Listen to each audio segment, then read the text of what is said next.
ये जो जन स्वराज अभियान है, ये दल बनाकर वोट मांगने का अभियान नहीं है।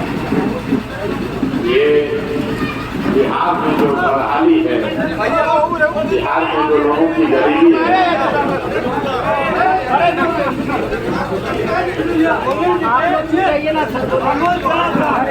बिहार में जो गरीबी और बदहाली है, इससे निकलने का रास्ता बताने के लिए ये पूरा अभियान शुरू किया गया है। बिहार में मैं 2 साल से पैदल चल रहा, करीब 5000 गांव में पैदल चल के गए हैं। जमुई में भी 4-5 महीने के बाद जब आएंगे तो यहाँ पर करीब 1 महीना रहेंगे, गांव-गांव पैदल ही चल कर जाएंगे।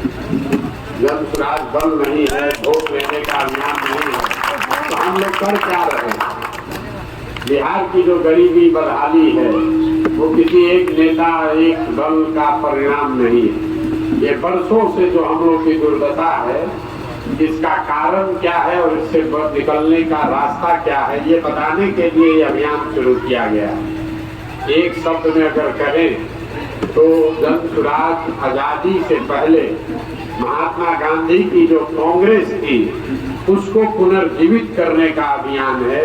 जैसे देश में आजादी के लिए अगड़ा पिछड़ा गरीब अमीर, पढ़ा लिखा अनपढ़, हिंदू मुसलमान सबने मिलकर प्रयास किया, वैसे ही बिहार में राजनीतिक बंधुआ मजदूरी खत्म करने के लिए, जहाँ की आपको मालूम है कि जिसको आपने वोट देना है वो आदमी गलत है, दल गलत है, फिर भी लालू जी के डर से भाजपा और भाजपा के डर से लालू को आपको जो वोट देना पड़ता है, ये राजनीतिक बंधुआ मजदूरी है।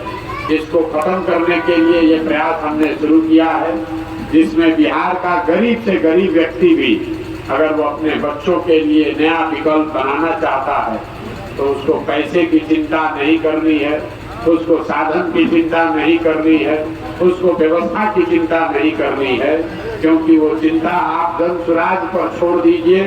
जन स्वराज आपको पैसा व्यवस्था वो सब देगा, लेकिन अगर आपको अपने बच्चों के लिए बेहतर विकल्प बनाना है तो उसके लिए स्वयं से खड़ा होना पड़ेगा।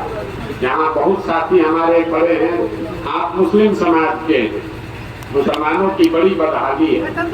हम यहाँ 2 बरस में हमने जो गांव-गांव जाकर देखा, दलितों के बाद सबसे ज्यादा गरीब बदहाल नहीं, ठीक, सबसे ज्यादा गरीब बदहाल फटेहाल अगर कोई है तो मुसलमान है। मुसलमान कहते हैं कि हमको दलों ने ठगा, हमको नेताओं ने ठगा, लोग हमसे वोट ले लेते हैं और हमारा काम नहीं करते हैं। मैं आपको एक शब्द में बता रहा हूँ आपकी बदहाली क्यों है। आपकी बदहाली इसलिए है कि आपके पैगंबर साहब ने कहा कि जिस कौम को अपने रहनुमाओं की समझ न हो उसके ऊपर जालिम हुक्मरानों को मुसल्लत कर दिया जाता है। तो आपके जो आज के हुक्मरान हैं, आज के हुक्मरान अगर जालिम हैं, ये आपको बताता है, ये प्रशांत किशोर नहीं बता रहे हैं, ये पैगंबर साहब ने आपको बताया है कि अगर आप अपने गलत रहनुमाओं को का चुनाव करोगे तो आपके ऊपर जालिम हुक्मरानों का शासन होगा ही होगा। आपकी बदहाली इसलिए है कि कुरान की शुरुआत होती है शब्द इकरा से। इकरा का मतलब है पढ़ाओ, अपने बच्चों को पढ़ाओ, और मुसलमान आज पूरे राज्य में सबसे अनपढ़ समाज है। आपने अपने बच्चों के पढ़ाई की चिंता नहीं की, इसलिए आपकी बदहाली है। आपको पैगंबर साहब ने कहा इल्म हासिल कर